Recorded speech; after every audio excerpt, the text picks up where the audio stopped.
Hey, just the consistency you've gotten from Zach this season, just how much has that meant to the success you guys have had? Just the fact you're getting like the same thing every day from him. Well, I think there's so many things, especially offensively, that like the common person doesn't see.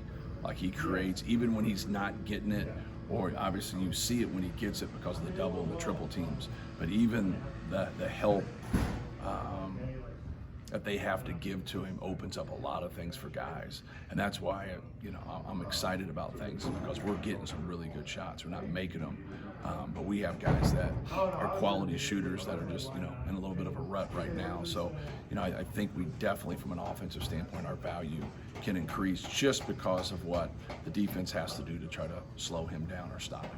When your best player, though, is so consistent, so steady, that's got to filter down, I imagine.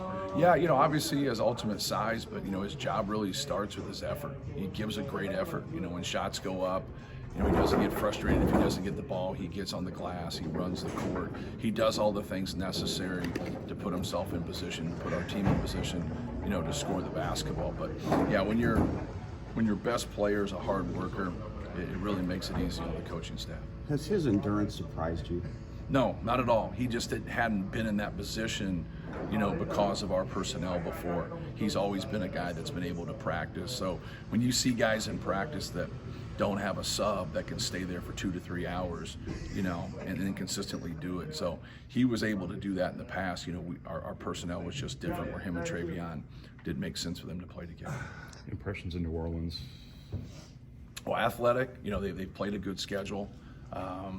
Trying to keep them in front of us. I think in transition they're going to look to attack and really try to break us down. They have some good size. They'll try to play a lot of high-low kind of Kansas two-man game and do some different stuff out of that. And I think it's going to be important for us to keep the ball out of the paint and make good decisions on our end. If we can make good decisions on our end and set our defense, I think that'll help us. The shooting, it seems like they're the right shots, right? It's just as simple as making them or not making them, right? Right. How impressed are you by your team still making the extra pass? Right. Still getting to those I shots? think people feel better about things when the ball goes in. I think that's easy to say, but then they think that, you're going to be okay then, when in reality, nobody plays 35 to 40 games and shoots well for 35 to 40 games.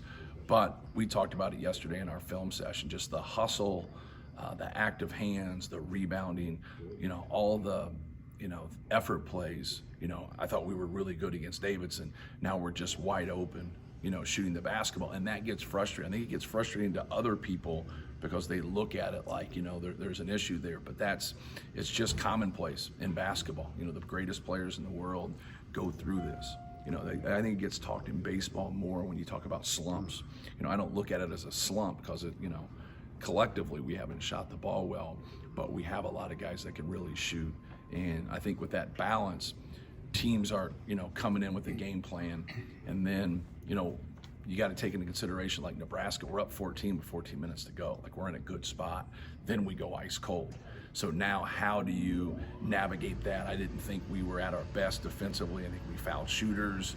We didn't know time and score at times. Nebraska, we were very, very fortunate to win that game. We had a lot of breakdowns, a lot of mental breakdowns in that game. I thought in Davidson we didn't.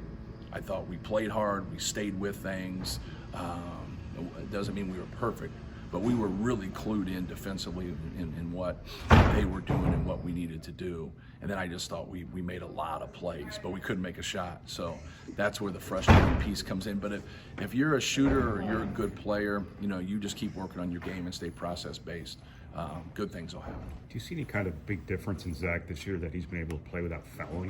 That's been a big part of him playing the minutes he's played. That is a huge thing because, how do you quantify that going into the season in practice? You just can't.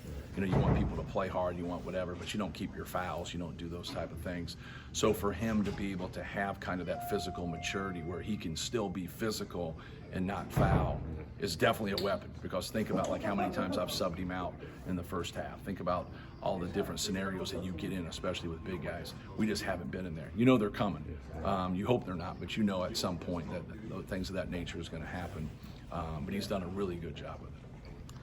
Ahead of the holidays, do you worry at all about I mean, I think we've all taken Right. a few easy days before a holiday break. Yep. Is there anything extra different you do during the week? Nope, we stay the course. Yep, stay the course. Thank you.